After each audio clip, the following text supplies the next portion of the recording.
I'm here tonight to suggest very, very strongly that many of the illnesses that afflict us today in ever-growing numbers and severity were hatched in biological warfare laboratories and have now escaped, whether intentionally or accidentally, and are now among us today.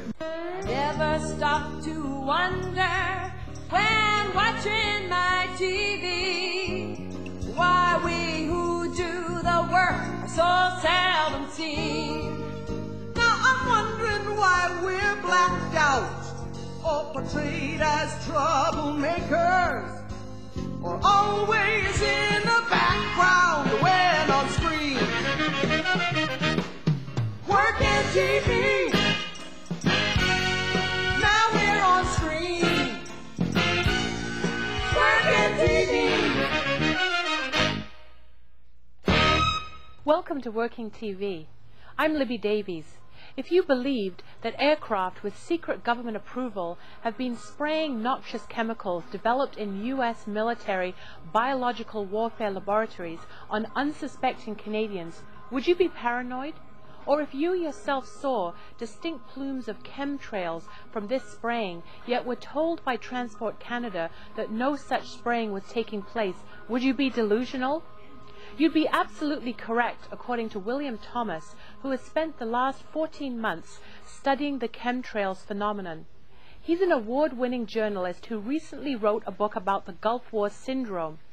This is the strange cluster of illnesses, all linked to a deterioration of the autoimmune system suffered by troops who received anthrax immunization before being deployed in the Gulf War. It's a lot like the chemtrails syndrome. Perhaps Thomas is a fraud. Perhaps his photographs and videotape evidence are all fakes. We don't know for sure, and the mainstream media won't touch his story.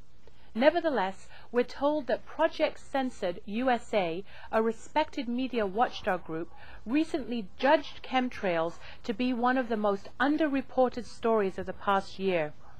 So you be the judge. Here now is William Thomas on chemtrails.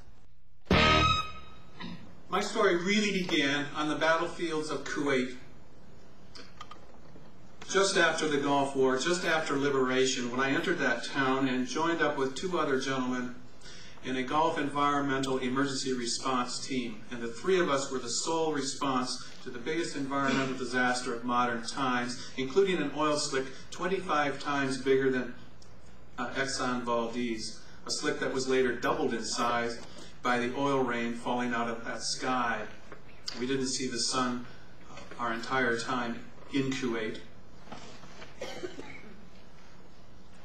I was focused on the environmental aspects of that war, but when I came home from that conflict, I was very ill for a year. I had no functioning immune system. I would get the flu and it would linger for months and months and then return. And through a program of superb vitamin supplementation, Dr. Matson here in this town, I was able to regain my health and my immune system.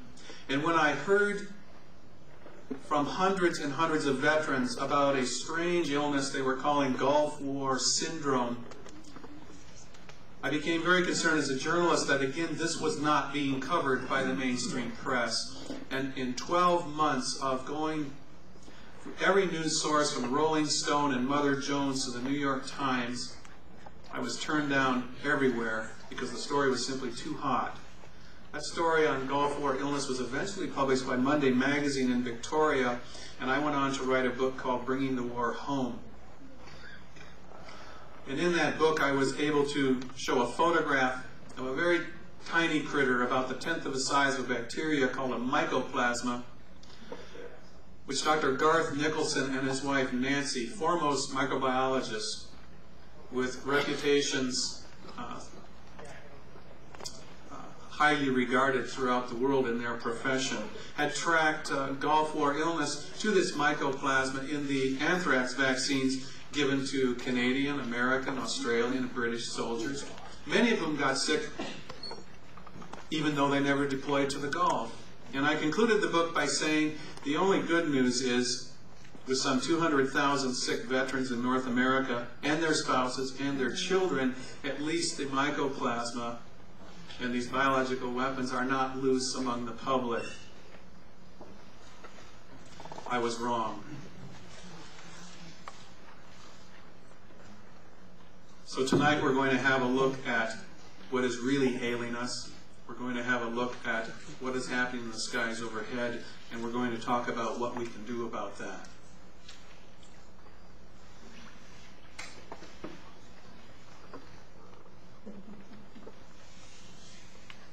In January 1999, I got a phone call from the managing editor at the Environment News Service, whom I worked for in the Gulf. And he said, please check out a story of a man named William Wallace, just over the border in Washington State, who lives in eastern Washington, very remote region. He lives in a cabin with his wife. And Mr. Wallace has been talking about large airplanes overflying his house back and forth, spraying plumes that look like contrails, the condensation trails we're all used to seeing.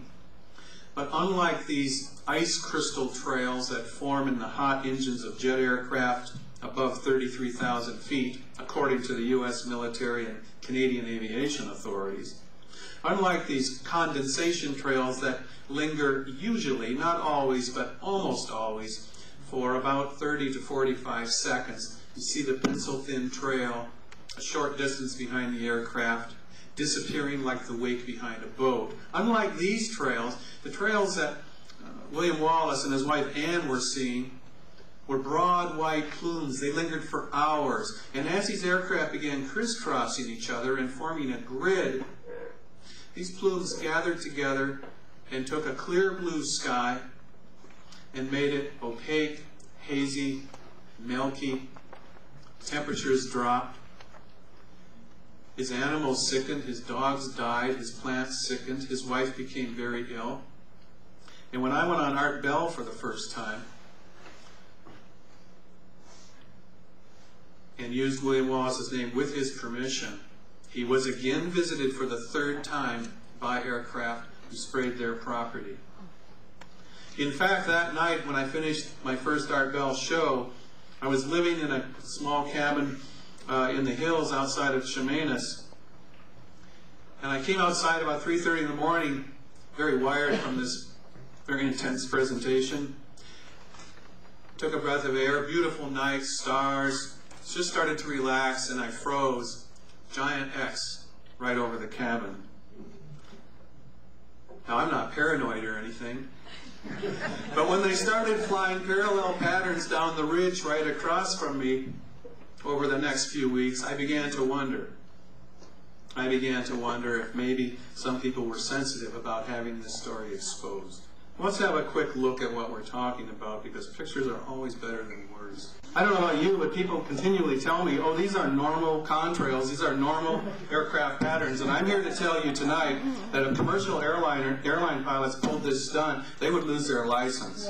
These pictures were taken very recently over Nevada, Moose Jaw, Saskatchewan, an international flight center, and towards the end, Vancouver on Monday of this week. Legal spacing for commercial airliners is 3 miles. I believe the X's are for satellite identification. Don't worry, it's just normal airline traffic. And if you wait a few minutes, you'll watch and see these chemtrails start to spread out as they're doing here.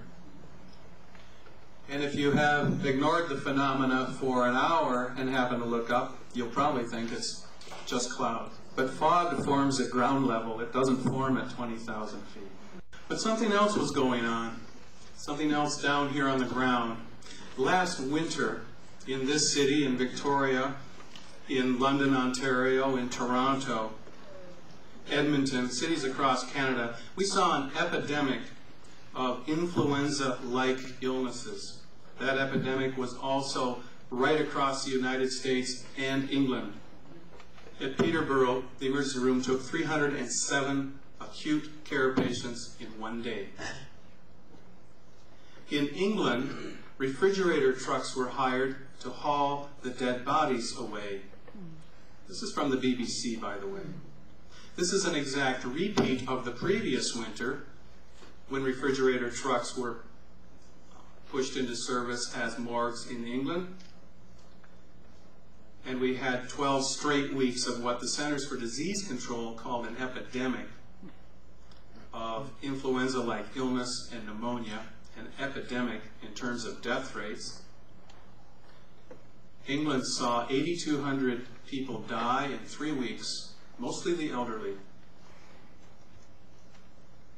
This year, we looked at 19 of 20 weeks, epidemic levels, influenza-like illness, double pneumonia, and death. The CDC called it the flu. Most of the media we received called it the flu. I'm here tonight to tell you it was not the flu. In fact, many doctors were echoing the words of one nurse supervisor who said, "I don't think anyone knows what's causing this sickness." Doctors were saying this to the New York Times. And unlike flu that takes time to spread through a population, these illnesses were appearing virtually overnight in neighborhoods, communities, and cities, swamping hospital wards. And what the media never remarked on was that the incident of heavy spraying, the characteristic X's, the gel falling on parked cars and windshields and buildings, took place always at the same time, and within 24 to 48 hours, we saw these outbreaks of illness. Yes, some of it was the flu, but very little of it was influenza. The medical director for the Via Christi Regional Medical Center said, he told reporters, "This thing kills even healthy people in 4 to 5 days, and I have a stack of email of aunts and uncles and family members who suddenly contracted pneumonia, although in good health, and were dead within a week." But when the WHO and the National Respiratory and Enteric Virus Surveillance Labs tested more than 18,000 people since last October, they found that 13% tested positive for influenza, the national average during an epidemic. In some areas, the peak, they tested 33% positive. Again, the national average was down around 13%. Reporters asked the CDC, "What is this?" And they said, "This illness could be due to some other pathogen." And when I looked at the heavy spray days by city, I again got an exact correlation. No, I do not have scientific proof, scientific evidence, but folks, we're way beyond coincidence here.